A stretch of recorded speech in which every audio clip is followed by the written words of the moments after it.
to the Friday. Well, we did Friday yesterday.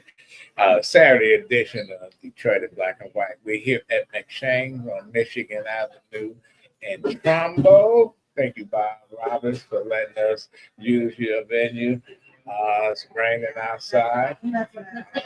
Good morning, Vanessa Monk, Attorney Vanessa Monk. Good morning. Good morning to all of the co-hosts this morning. But I especially want to say good morning to all those that are joining us on YouTube or all the other social media websites. If you are watching us, we want you to like, subscribe, and share. Good morning, Dwayla Boyce. I see her. She's on there. And, join us again on Wednesday. Okay, Eric Brown, how you doing? I'm doing well. Good morning, everyone. God bless us all with an opportunity to be here today. It's always better to be above ground than below, be seen than viewed. Who are you, Tiny Tim? God bless us all. Yeah. And all a good night. Okay. Yeah. And our special guest here, Whitney Clark. How you doing? It's wonderful to be here on set at McShane's. You're running for. I am running for City Council District 5. Where you get that name, Whitney? Back in the 80s, I think the ultrasound. Was you named after Whitney Houston? No, I'm not to my knowledge. Whitney Young, I'm sure. Whitney, don't even Whitney Young. Yeah. I don't even want to talk about Whitney Young. He got drowned in Africa. Somebody killed him. They say he was swimming, but anyway, I'll go ahead. Yeah, no problem. Yeah. So my mother named me Whitney Clark. Nevertheless, I am running for city council. You got two last names? I guess two so. First names? Yeah, well, I guess you could. Yeah. Yeah. But you know what? I listen. I'm glad that you're here. You follow us and stuff, and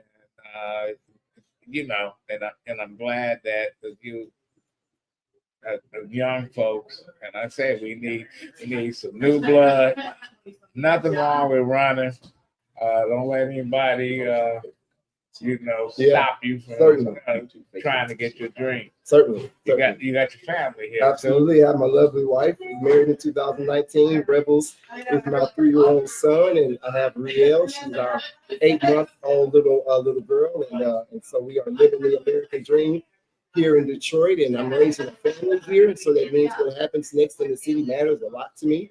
The schools, as Mr. Brown points out frequently, he talks about that a lot, and I believe that we are up against a very critical deadline.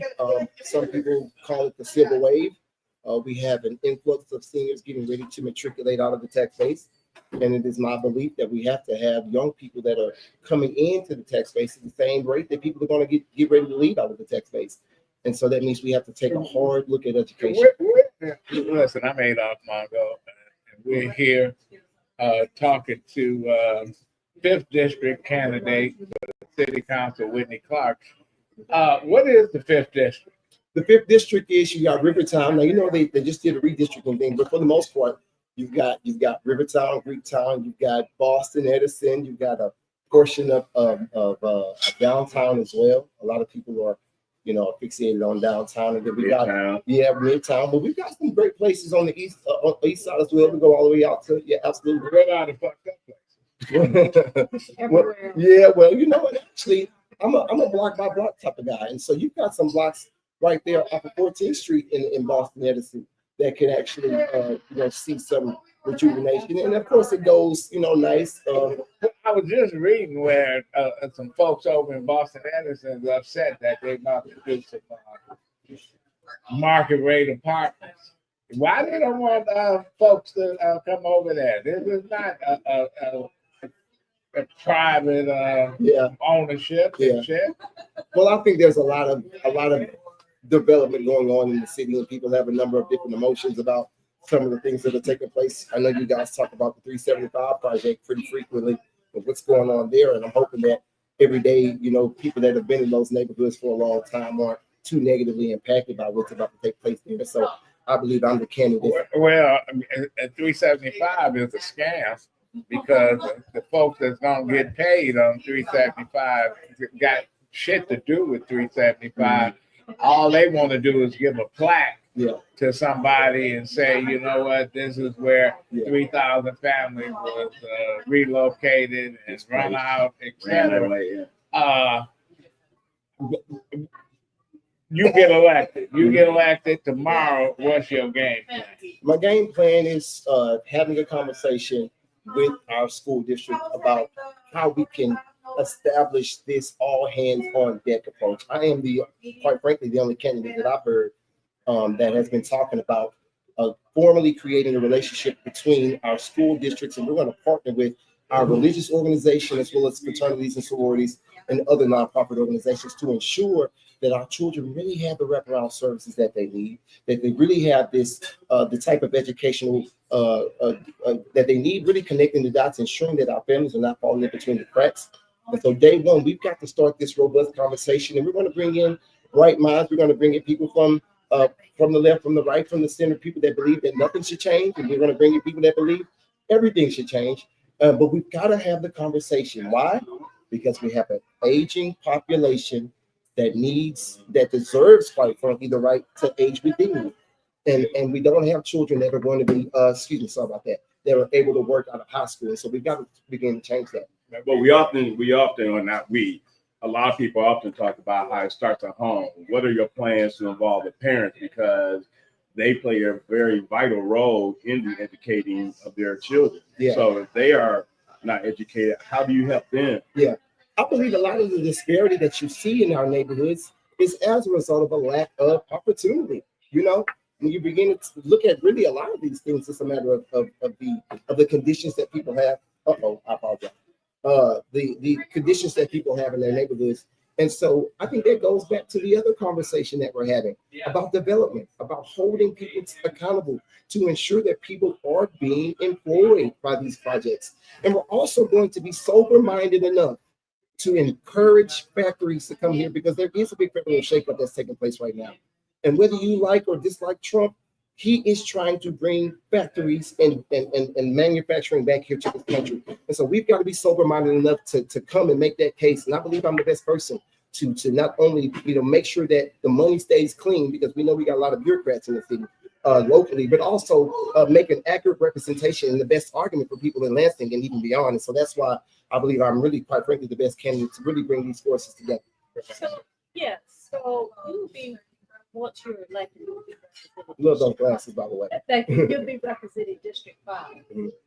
It's the things that you're talking about. How do you think that you'll be able to facilitate those kind of things, like engage with the community, wraparound services in the schools? Because you will be representing one district, but we're talking about the schools of Detroit. So how I was do that? I was having dinner with Dr. Beatty just the other night, and we were having a conversation with some other educational leaders and whatnot, and it was private conversation, but I can tell you that the time is now to come together and build those relationships. And I also have a religious background, and so again, we're going to have the conversation with the religious component, because one of the things that's missing from our education is the religious component that cannot be understated enough. There's a religious component, and I think that's going to play a major part in the rewiring of the minds of our children, because that's also something that exists beneath the surface. But again, to your point of how do you implement that, I believe you create a partnership with the churches. I've been talking one-on-one and collectively with the Baptist ministry. But there's a separation of church and state. Absolutely. And I'm gonna just be frank with you. I have a problem with religion playing a role in government and whatever. You know what? You can believe whatever you want to believe, and I don't have any problem with that. But I do have a problem with you can't have your cake and eat it too. Mhm. You can't. When I say you have your cake and eat it too, where the state pay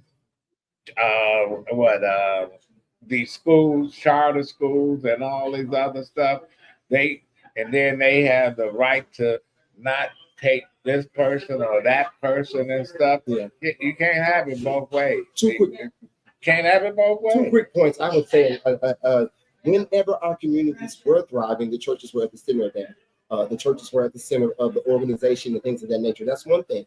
And on the end of that, But that was different times. Well, we've got to we came from the church, yes, because the church is the only vehicle we had. yes, It was the political end of for black people. Yes. It was the educational end for black people and stuff. I was just reading the other day and how they was praising Martin Luther King. You know, he got accepted to Morehouse College at 15. Well, he did, but he was going to high school because Benjamin Mays, all the men at Morehouse got drafted, went to World War II, was fighting in the war, and they was going to close Morehouse, and he said, "How we gonna keep it open?" Oh, you make it a high school and stuff. But you know, you have to be innovative. You have to be creative and stuff. You can have a partnership, but the church can't be the focus of education. No, and that's just one You element can't of it. bail media. Well, no, that's just one component of it. I think there's also partnerships that we can create with other organizations in the community, like Black Tech Saturdays. I believe that the innovators and tech creators that come together almost every week here in the city, and they are people of color, Black people specifically, they have the capacity to build the type of curriculums that engage our children in a way, and this kind of pivots to something else that we need to address as it pertains to our education. I believe that we should bring trades back to our schools. I believe that we should put our children in a position to have real life skills where they can earn a living wage. And so I think that's another component that is exclusive away from the church. We need to bring those type of real life skills back into our schools. Where the trade schools at? Where we got schools that have schools that have swimming pools that haven't been open in 20 years. Yeah. They don't have art programs. They Yeah. don't have phys ed. All they do is throw a football to somebody or a basketball. They don't have no soccer team. They don't have no baseball team. They don't have no tennis team. They don't have shit. Can I speak to that? Yes. Can I speak to that? Can I speak to the idea of us in city council reclaiming the power that we have? We're going to say to the big investors, we're going to say to the philanthropic community, we're going to say to the private sector, these are the things that we need.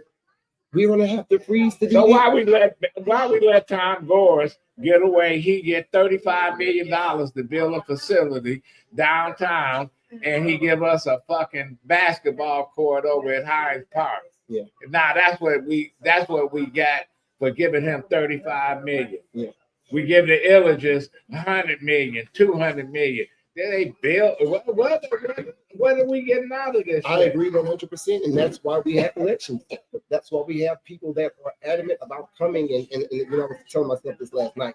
You know, I'm so excited because we're raising the standard of what it takes to lead here, because the elected officials have to come here before the election as well as after the election, not only to know what the community feels, but it's also as well as pitch the ideas that we have here, because these are things that we believe can create change if we increase opportunities, if we have starter homes, if we increase the type of education that we have. I believe there's great change here, but you got to have your leaders that are coming and have the conversation. Did you grow up in the city? Well, I've traveled. I come from a military family, so I've had an opportunity to travel. Your father, mother was in the military? Yes, my grandfather was in the military. What, Army? Yes. Mm-hmm. Okay. So We have a question from one of our viewers. They said, Mr. Clarke, which is best for Detroit, CBAs or CBOs, and explain why? CBAs, CBOs, what are you referring to? Community benefits agreements, CBA. and CBO is community Benefit ordinance. Right. It's my understanding that one created the other, right? You had an ordinance that. Okay, well, maybe if you give me a little bit more clarity on the question, kind sir, I'll be happy to answer it, but I'll answer it to the best of, I'll use my own interpretation. Go ahead. So community benefits agreements, because I know when they're building that new building next door to where I live, Mhm. they have the community engaged. They're starting to get on, get their public members. And so it is just I saw it as just a way to rubber stamp what people are doing, but it's supposed to be some way to hold people accountable. There are people asking questions about whether or not their water bills are going to go up higher because this building is really built. Whether or not talking about traffic and the influx of traffic and those kind of things. For Power Orgs, if you don't mind, we want you to chime in. Well, so also CBA speaks to having so many people from the community working on the projects as well as being hired. And one of the things that happened with Little Caesars Arena, the contractors paid a fee up front because they knew they would not have qualified residents of Detroit. I mean, isn't that laughable? You know, but the city council signed off on that. Yeah. You know, just like, you know, to Adolph, Let me tell you what, they didn't even. It reminds me of, you say they pay up front, reminds me of the basketball player Anthony Edwards, who was ordered to pay $5,000 a month for child support for a little newborn baby that he didn't want. He just wrote a check for $1 million and $2.1 million based on 18 years. 18 years, and say, I don't even have to deal with this shit. And this is what they do. We don't have to deal. You know what? I'm not gonna have anybody from the community on this project. How much I owe you? Here, let me go in my pocket and pay you. And the city council. You know, people say, you know, this is a strong mayor, weak council concept of government. People have advocated that Detroit is small enough and large enough to have a city manager. You know, San Diego is twice as big as Detroit, and they have a city manager and stuff. Why can't Detroit now have a city manager? I guess we done got spoiled because we done had the Coleman Youngs. Well, we're going to have a District 5 manager. We're going to have a District 5 council person. We're going to have a District 5 3. But that's not somebody that's day to day that's running the city that has no skin in the game. You know, and the mayor is just another vote. That's it. Speaking of no skin in the game, you mentioned you had a meeting with BD recently. And specifically with no skin in the game, his kids don't even go to DPX. As the superintendent, what will you put in place to say that if you want to be over the school? No, you can put forth a bid. You can put forth a bid. What would you say would be one of the requirements for a superintendent? Because you don't feel your kids good enough to go to the school. What does that say about you leading the school?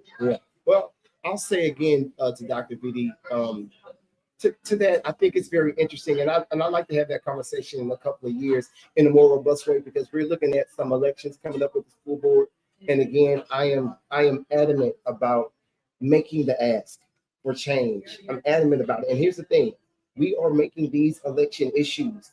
We have to have better schools. We have to create a partnership. We have to allow all the minds to come together and the coolest heads to prevail, because we're up against it, and our future isn't promised. And so again, God bless whoever What's your neighborhood schools? You got 2 kids. I see 2. A lovely family. Yes, absolutely. And we need families like this. Where are you gonna send your young man over there? He over there? Yeah. Well, listen, where is he gonna go to school? Can he walk across the street and go to kindergarten, or go to 1st grade, or go to the nursery school, or whatever they call it these days? I wouldn't say that he's. Or you're gonna put him on a bus, or you're gonna have to drive him out to Oak Park or Southfield or somewhere. Well, I'll tell you now that win or lose this election, my children will be raised in these schools. We've got to listen, and I think we've kind of been, culturally, I think we've been forced or asked to accept less. But I kind of feel like Noah when he's saying that there's a rain coming. There's a rain coming, and we don't make things here in our cities anymore. We assemble them. Our children can't read. Are you guys hearing me? The seniors are getting ready to be retired. And the people in the middle have got to do something drastic, or we're done. Go ahead. But the children can't read. But you have a superintendent has been here for 8 years, and the test scores have been pathetic for 8 years. But if the test score is indicative of what education is about, or is it about culture change on how people look at how we educating our kids. It was a byproduct of both, but the perception is that superintendent, you say you're going to increase scores, and they have not increased. There's some But accountability that needs to be had. but as far as the only thing that we should be concerned about. Well, you ought to be concerned about a graduation rate that's false. You're putting people out into the world that can't get jobs. These kids can't get jobs. I mean, look at what Little Caesars did. Look at what they did when they built Ford Field. Detroit residents were not hired because they were not qualified. It wasn't about not passing the drug test. It was also not passing the actual test to get into these. Some of that bullshit. Yeah. Right. When I was at Ford, there's an aptitude test you have to take for all three of the big three. The issue wasn't just the drug test people were not passing, which they have not waived. Individuals cannot pass these simple fourth grade aptitude tests. But is it fair to just dump on the city? Because I know educators that teachers at some of these universities say it's just not a Detroit problem. It's a problem all over the place where these kids is, you know what? You got text messages and you got folks can't write a sentence. You got folks. They can't even sign their name nowadays. Right. But we'll sit here and you have people call and say, "Oh, there's no hardware stores in Detroit right down the street." Or you can't. Nick Hood used to say this, former councilman. You can't buy underwear in Detroit. I said, "Why you keep saying that shit? You can go buy, but you put that out there and you say it long enough and loud enough. Mm-hmm. Oh, people, 95% can't read or write, but they was able to write Doug's name in. He got elected. So they say. Yeah, well, so they say. But the perception was he got the votes. We got to write in. So we to that just really quickly because I want to speak to the underlying job that exists here and the opportunity that I have, and quite frankly, I take it very seriously. Is helping to change that perception because we know what the thought is of Black men. We know what the thought is of the people here in Detroit. We know what the thought is of people that have been reared here in this city and understand the culture and love it and are raising families here. And so I take that very seriously. Being the representation that people can be proud of, right? That being a family person, being someone who's religious and is faithful to his family and faithful to his church, because I want us to change. I want young people to see a brighter image of individuals, people leading here locally, and so that's something that I take very seriously. Is that responsibility of being a good example, and I just kind of want to make that point. One of our viewers just said that you did not deduct the question as to whether or not that the council manager form of government, you ducked that question. He says, I don't want you representing. He said he don't want you representing him in District 5. You can't answer that question. And that the council manager meeting. Well, okay, so I apologize. I wasn't ducking the question. I didn't have an opportunity to finish the answer. What I was specifically getting ready to say is that I have the belief that the council person should actually be managing the city. And if we believe that the city is small enough for one person to manage it all, I believe that the council people should get their boots on the ground. And when you see me oftentimes, of course, I'll be formal, informal sessions, but I'll be in the neighborhoods. That's where I'll be doing both of my work. Well, you know what? I remember when people was advocating districts and stuff, because at one time we had all 9 council people was living in the same area. Yeah. Okay. Now we got folks. Man, you know what? Now I'm thinking that it should be split now. We should have only about 4 districts and maybe the rest at large. I don't know. Because actually a lot of them did live in District 5. Yeah, Irma Henderson, you had John Peoples, Miriam and Happy. I think David Everhart lives on the east side. Clarke Cleveland, for former in District what is now District 5. Yeah, well, people want to live in this same area. And I just want to say that again. We are raising the standard for local leadership, and I believe that a lot of the work that we should be doing has been relegated and given to other people, via executive decisions and things of the nature and creations of other departments, which has resulted in our government being too big and overregulated either way. And so how people get a hold of you? How do they join your campaign? yeah, absolutely. Yeah, tell us. Yeah, we are hard away knocking doors. If you want to join as a volunteer or a donor of our campaign, you can reach out to me at Whitney Clark for Detroit.com. That is Whitney Clark, CLARKE FOR Detroit.com. And my phone number is 313-349-3581. If you want to reach out to me personally, I'd love to come and speak at your neighborhood block association, church, etc. And again, thank you guys so much for having me. And quickly, One more time. Number one more time. My phone number is 313-349-3581. I pick up the phone, and that's lastly, the phones will be picked up personally, the answers. And that's not an indictment on anyone, anyone personally, but the phones will ring when you have an issue, when you have a concern. I'm telling you, I'm going to come and pull up on you and see about yourself. Quickly, Yes, sir. Tell us a little bit about your background. And so again, I'm an early childhood educator. My wife and I founded the Heart Next Door Early Enrichment Center in 2019. And so that's one of the things that I've done. And again, I'm a licensed minister by vocation. And so I've had the privilege and honor of working, quite frankly, across the country as a music developer. Say you're the Army brat, huh? Yeah, well, yes, sir. Yeah, not myself. I didn't serve myself, but like I said, But you moved a lot. Yes, yeah, as a result of coming up in a family that served, and shout out to all of those who have served, and definitely someone again who supports our veterans and our aging population, and so yeah, definitely. Okay. Any other questions?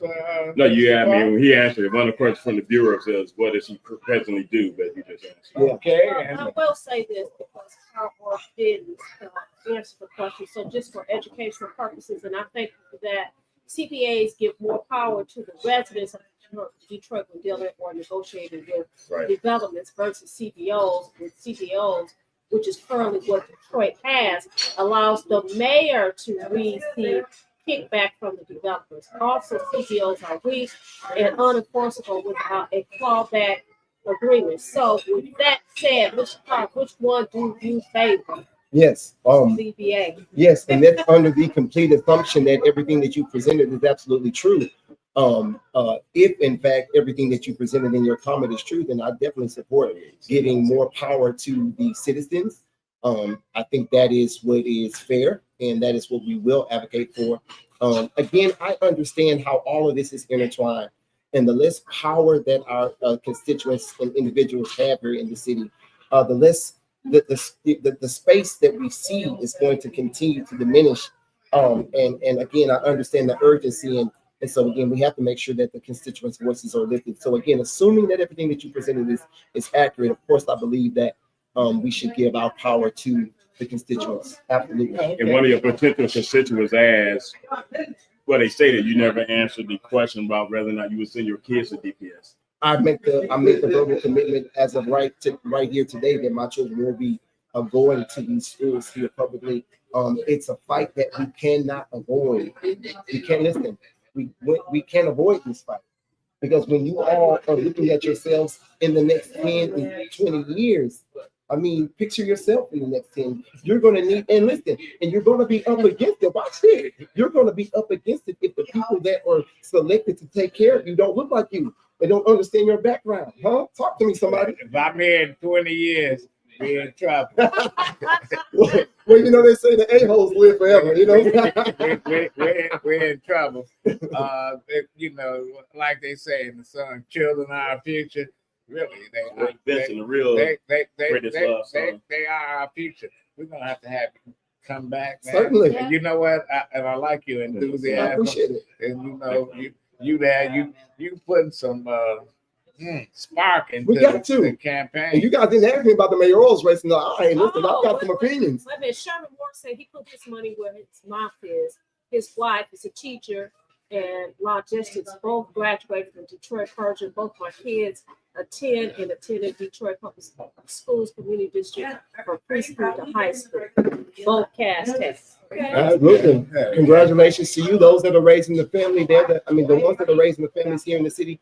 I'm running this race for you. Okay, come on back. Okay, Absolutely. Thank you guys so much. Okay, thank you, Whitney Clark, candidate for city council. District 5. Yeah, okay, good. Thank you. Thank you guys. Absolutely. That was good. It's really good. Yeah. I didn't have much to say this morning. I'm not feeling too well. Why? You shouldn't have came. No. What? I'm That's- tired. I took some medication Yeah, you to stop this cough that I've had for What, the last Ritalin? 6 months. You know that? Stop. But this cough that I've had for the last 6 months, and so I've been taking some medicine the last couple of days. It makes me very, The very bleach couldn't get that out. Call Robert Kennedy. Well, Robert, where are you? Henry's got his number. yeah, right. Yeah, this crazy motherfucker. They'll say you crazy. But He'll say you crazy. I can be crazy, but I believe in getting shots and shit. Right. Right. Ain't no question. You know, that was a good interview with I think so. Whitney. You got I think so. you got a real Big, nice family. beautiful Look at the family. little baby. Oh, No. it's just a baby girl. Come over here so they can see. Yeah, come on over here. Yeah. Oh, all the time. Come on. Look at that little baby girl. Say how you doing. Say how you doing. Oh, stop it. Don't put them on TikTok. Well, you know, and that's good. And this is the future of Detroit. Absolutely. No question. And thank you. Thank you. Oh, Oh, okay. man. The weather is something else. It is. There's no question about what's going on. Anybody got any money involved in the stock market?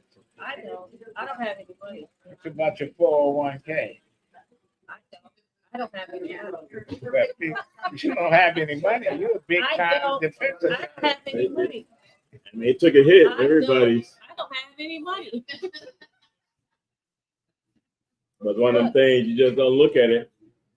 Are we facing a recession, depression? No. What we facing? I don't know. It's just people hollering. Just people, I mean, at the end of the day, I mean,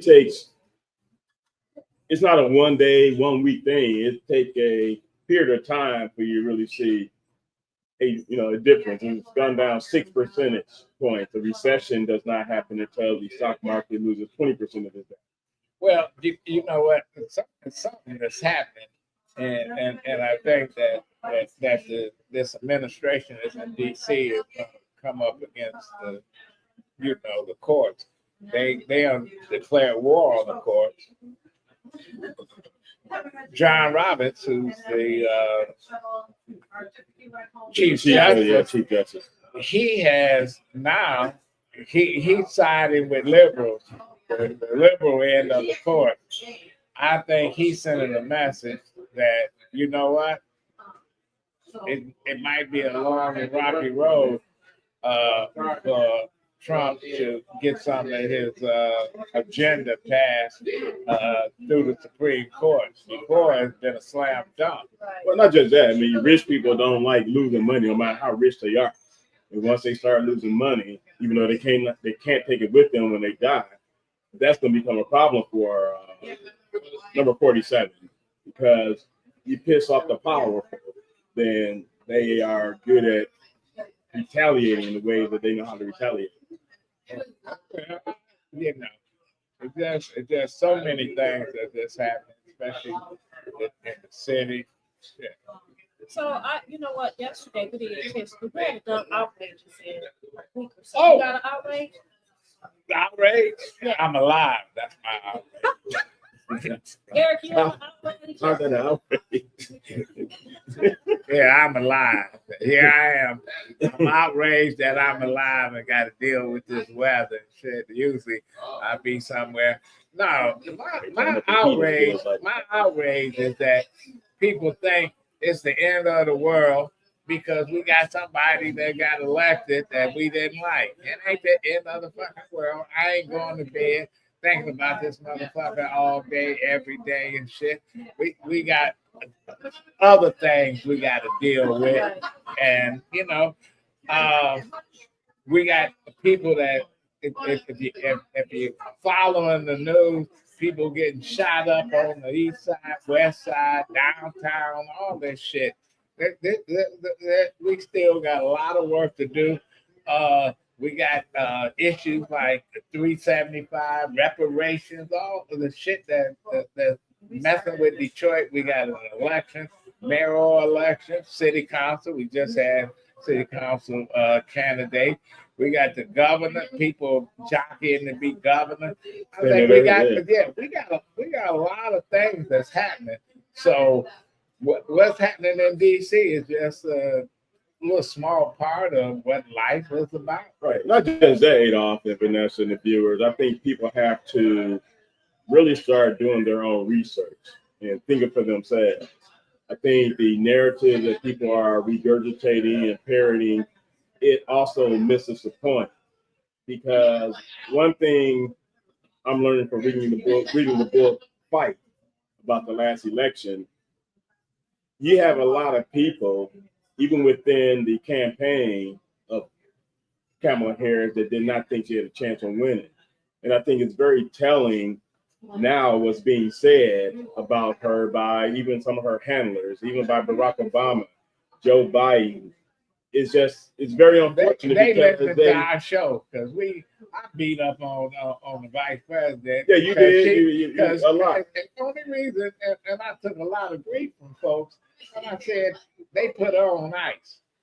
Listen, they thrust her into a position that to a battle that she couldn't win. Unwinnable. They say some people are born great. And some people achieve greatness through they get pushed. She was put in a corner with a dunce cap on her head and say you just stay there. And then when Grandpa couldn't answer the bell, they went and got her.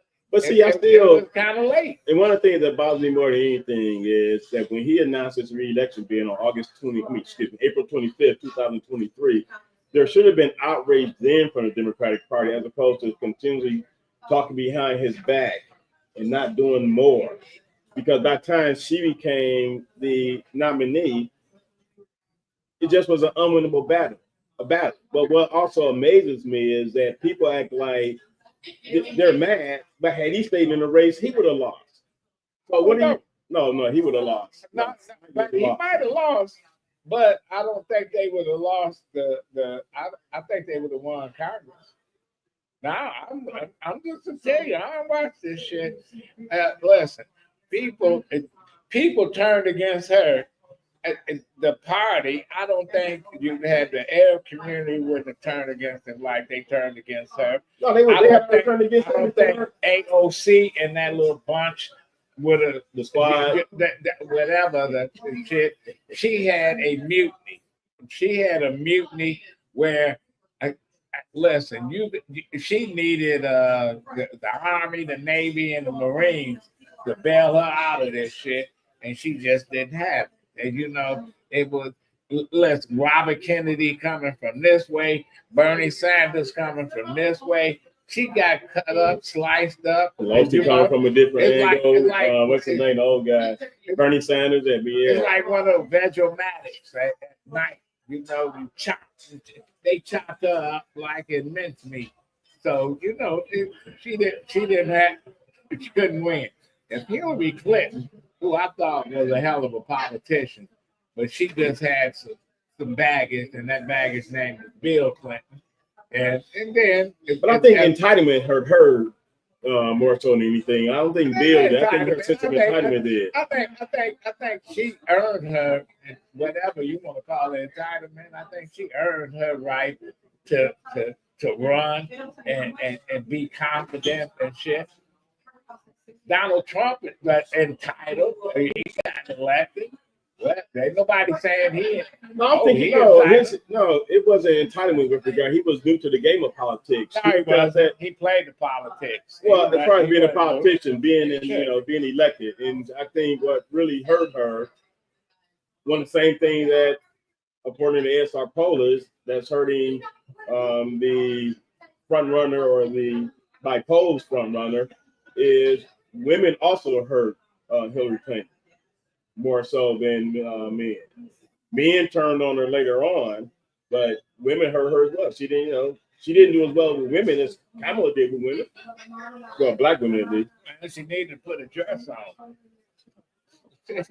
That's very sexy. Well, Well, I'm sorry. I'm going to turn I'm the sorry. conversation away Go from ahead. that. Okay, go ahead. I saw an article, I think it was yesterday. The caption is "Wouldn't Stop Crying." At least 10 Detroit cops wrongly raided a black woman's home, guns drawn, detained her toddler over license plate reader error. Now the city must pay $35,000. I wouldn't take So- it. I wouldn't take it. I would sue. Yeah, I Exactly. would take it. But if you read the article, I'm going to encourage everyone that's watching I Detroit read Black that. and White to read the article Yeah. of even the facial recognition. You talk about AI. How many times have you guys picked up your phone and on Facebook or something like that, and they say that you've been identified in this photo, and it's not you. So you're talking about a policing agencies. I ain't got no particular warrants. I ain't never seen that. No, you have what? I've never seen that you just talked about. But Eric, Eric, you got a name that's about 10 Eric Browns. I was about 20 out there in Canton. So, Right. The fact of the matter is that you have policing agencies relying on this kind of technology, and it's technology, and it's just wrong. I had a frat brother. I don't know if you know him. I'm gonna say his name. I mean, it's been he won the case, but he faced that same situation. He was arrested and everything based on that facial recognition. He was wrongly accused, and he sued. I'm not sure what the outcome of the lawsuit is. I know he won quite a few judgments, but as far as the monetary amount, I'm not sure what he got. But Yeah, yeah, he he, only got 35,000. I wouldn't have stopped my head. I would not have stepped. I would not sue. either. I would sue, and It's awful. Well, they want us to get in contact with our yeah, right. Now, at the time this incident occurred, it was the previous it was chief white. wife, but she just got her money. But during that tenure, all the way, I think the story goes back to 2019, 2018, where they list all these different They lowballed offenses. her. This is they lowballed her. But you They talk really about outrageous. 35. That's outrageous. They go in her house. They raid her house. Take a They car took for her car, 3 weeks. They took her badge. They took her ID. Her son, who's autistic, is crying. They was had not him on the crying. ground. Exactly. That is, you talk about outrageous. That is outrageous. But you know what? And but some of the cops they didn't do nothing wrong.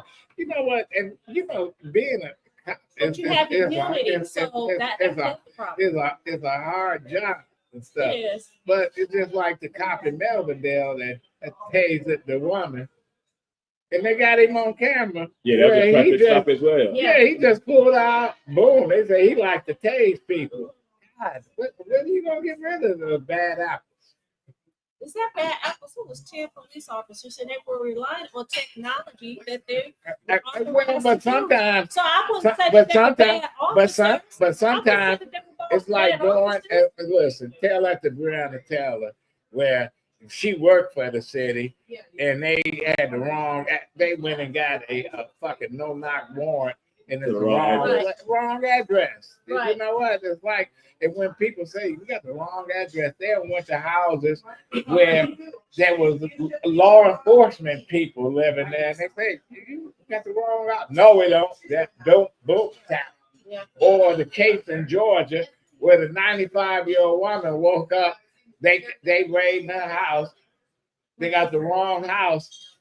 She pulled her pistol out. She that was the last time she pulled anything out because they killed her. And the sad part about it is, well, the case of the 95-year-old woman, she's not here anymore. But in most instances, the police department don't even pay for the damages to the house. Well, pull that statement back up, Teresa, because somebody said that Chief Medicine, Commissioner Bernard and Chief Medicine made this statement through 27, but they put on City of Detroit YouTube yesterday, so we need to get on top of daily topics. Okay. Well, you're right about the facial recognition and stuff. It's I'm like, not with it. no, I'm not with it either. But you know what? You got 2 grandkids, right? I have two How old your grandkids. grandkids? 3 and 2. Okay, wait till they 33 and 32. I'm probably gonna Well, be you won't be here, but it's gonna be a whole new ball game. Yeah. There ain't no question. The Whitney Clark, little baby, we just saw 8 months or whatever. 8 months and 50 3. years from now, 60 years from now, it's gonna be a whole new ball game of facial recognition. Probably have a chip in your head, and you ain't even on the phone, and people not even speaking anymore because they like looking at each So other. can you imagine what the state of education would be? No, no. You won't have to go to school or anything, right? Well, you know, because And You can just make a living on TikTok. and You can make a living on BD TikTok. gonna be the superintendent still. he gonna be like Blue Bloods. He the only police commissioner I know that was there 20 years. and every family member working for the department. Everybody, yeah. And just to correct the story from last night when we talked about Kenneth Flowers, he is no longer the pastor at that church. He was removed. The article didn't say when he left. You go to that church? Oh no, I've been there. I don't Some go to it. people teach that church again. I will be very honest. I know a couple people that I'm very close to, and they always question his. Friendliness with So boys. what is he, a homosexual? So I thought he was married. He That don't wasn't matter, anymore. yeah. That doesn't matter. Listen, if somebody's a homosexual, they homosexual. Shit. You know. Well, nobody's beating on him because he was homosexual. He was charged because of Kidnapping a kid. criminal activity. Yeah, criminal sexual activity with their money. So, Well, you got it. Now Rhonda they got Williams said- a new preacher. Rhonda Williams said she wish you guys had a Bottom line. yeah, because I can't read it, Rhonda, but good morning. Read it there, you guys. I wish you guys had a phone line because businessmen come into politics in 1972 or 74 when Congress started letting them into meetings. So what I'm saying is the Trump auto industry and all other top-notch businesses would not have been so advanced in common everyday life. The world is just fucking put. Okay, yeah. You know. So, Rhonda, what we're working on, we were supposed to start it this week, but we didn't. Is we're gonna have you guys, we're gonna have some of you guys Zoom in for 30 seconds, just like if we had a phone line, and just make a statement, ask a question, or whatever it is. We will be rolling out on Wednesday where you can leave your email address so that we can send you the link so that you can Zoom in. I don't want Rhonda in that column. I don't want to talk. He just saying, he just messing with y'all. Nah, I ain't messing with nobody. I don't want to hear no bad news. Bad news. I don't want to hear no bad news. Kill the messenger. But anyway, Eric, your outrage of the week. I mean, just pretty much piggybacking on what you said. At the end of the day, people got to quit letting this man live rent free in their head. I mean, as long as you're waking up every day, life is grand. And move on. Kamala lives rent-free in your head. Well, she don't live rent free in my head. I said from day one she gonna go in. Hey, I said in 2020 she gonna go in. And Eric is the one who always like to step and say, "See, I told you." I be tired of him. And it's so interesting. I could have wrote this book. Every week. When you read this book, I told y'all. when you read this book, a lot of what you said and what I said is in this book. One Girl, get on. One at a time. One at a time. No, You're outraged. I already did my outrage. I talked about the lady. Oh, is that outrage? You're supposed to have about 5 outrages. No, I don't have 5. I guess I do because I still my You done got her started. I'm only getting started. But I 75 situation. Listen, we got listen. The border patrol. Are we having a debate here? I like One thing Alan Lango did was right about having a debate. Wherever you are, That's the only Alan, thing he did. you were right on that. Yeah, that is. They know what Alan was. Okay, here's another outrage. Okay. The couple who adopted the black children and forced them to work as slaves in Ohio. Yeah, Did you that's guys right, read yeah. that? Did you? They did had you hear that about in Virginia too. That's crazy. I That freed. is I freed. crazy. Well, they in, I freed. well, they in jail. Yeah. Well, listen. Yeah, there's a lot of outrageous and stuff. But my outrage, really, I got one big outrage. Where is the fireworks? Where's the fire? You talking about the election? Oh, you talking about the election? Yes. I don't know. It's gonna start on April 23rd, Adolph. Yeah, The day after the day after uh, petitions are due. They just don't so get it. you ready for it now, right? You just got a couple of weeks. A couple of weeks can make a big difference. That's it. And then when, and like I keep saying, you invite folks for free PR. I can't come until August 1st. I can't come until July 31st. I can't come. Let me say this: you afforded Chief Craig a face to face because he couldn't come in live, Yeah. right? And I think that it would have been. I think our viewers would have really appreciated them being able to ask him some real questions. Yeah, but he He couldn't was come kind in. of insolent. Well, we had another guest that could come in. I don't know if he's going to be afforded the opportunity to do a face to face. But I don't think we. I Who think is that that? what goes for. I'm not saying who it is. That's it. I'm not going to say it. You can't. This ain't no secrets. You It know is a what? secret for me. I keep confidence as a secret. That's what I get paid to do. They shouldn't run. They should. If it's a secret, if it's What a I'm saying secret, they is they shouldn't could run. not. That schedule would not allow him to be here today.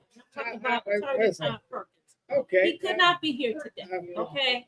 But I think he should be afforded a face to face like you. But I think it robs our viewers, it robs the constituents of not being able to be here live But- and have people to ask questions But because that's people a- weren't able. But that's You Apple. were the only one that was able to ask Chief It's my Craig's questions. it's my show. Okay. It's my show. It's face to face, and I created What are we doing here for? Why are we here? because we on What, no, this. no, why are we here? Because we Sir, on this why are show. we here? Because We I are want to do co-hosts. face Stop to it. face. Well, then you It's should my do show. face to face with him. No, You should do why? because I don't want to. Well, listen, viewers, let's tell him I that he don't has want to. Viewers can't tell Yes, me. they can. I'm telling we can. No, we And can't. I'm putting him on blast. If you let him do face to face, then a one-on-one with you It don't in an matter. insulated It don't matter. situation, It don't it matter. does matter. I don't want to That do it it. does matter. I Look don't how many wanna views he got. I don't That's wanna- all I got to say. I don't want Look to how do many it. views he I got. don't want to do it. Okay. I don't want to do He's it. gonna do it. You want to bet? He's gonna do it. Yeah, listen. Life is too short. I Absolutely. couldn't care So less why did he get that treatment? because I wanted to, because I like to, because I created it and I wanted to do it. And if I want to do another one, I'll do You another should do one. another. Okay, just ask me to do another one, I but I don't have to do it because did. I don't want to do You it. did. I did ask you. If I And want he to do asked you things, as well. it, He asked you for some other day. Todd, I'm decided. not here arguing for you, Todd Perkins. Okay. And you know what? I want it live. I want them live and not Memorex. Okay. I want them live and not Memorex. Recorded. And you know what? It's nice to advocate, and I like Todd. Todd is a hell of a lawyer, and he's running, and he has a shot just like everybody else. But I want him to come live, not the tape. Oh, I great. did face to face with James Craig, because James Craig is James Craig. You know. And Adolph Mongo is Adolph Mongo. That's right. Vanessa Moss is Vanessa Moss, and she's gonna say And- what she wants to say. And Eric Brown is Eric Brown. Greta is a new viewer. She said she missed Detroit when she was in California. She made a statement earlier that when she was in California, she remembered when Kamala Harris was running, and pretending like she was a Hispanic. That is hilarious. It's hilarious. Yeah, But thank you so much She for is Hispanic. watching Detroit Black She and White. is. She can And see, be, Adolph, you she talk can about be- fireworks. What's she going to be can- interesting she is can be anything she want to be. what's going to be interesting to see is how these campaign announcements transfer over to voters, because it's not look a at fan every of Tom last one of the announcements were packed. So will that same enthusiasm carry over to the election? Who knows? We'll see. This is final thought. Final thought, Eric. My final thought is just asking the people to be patient, because I guess we got to wait until April 23rd. They are being patient. Ain't nobody being. Time is of the essence. Some people Well, the don't feel like candidates they are have to being be patient, so okay? the electorate has to be patient until they are out there Okay, creating fireworks. okay, that's your final thought. Your final thought. You'll Let have 'em. everyone that wants to come on live. Do not make special accommodations for the people like Chief Craig. He needs to come on live so people can ask him the questions. But anyway, listen, I want you guys to join us again on Wednesday evening at 8:30 p.m. Tell your friends about the greatest show on this social media platform. You can catch us every Wednesday, Friday, and Saturday, Detroit Black and White. Yeah, well, anyway, I do what I want to do. And so do I. Listen, So do I. Ted McCrennan said live and in person is the best way to interview people. Okay. see you next week. Bye-bye.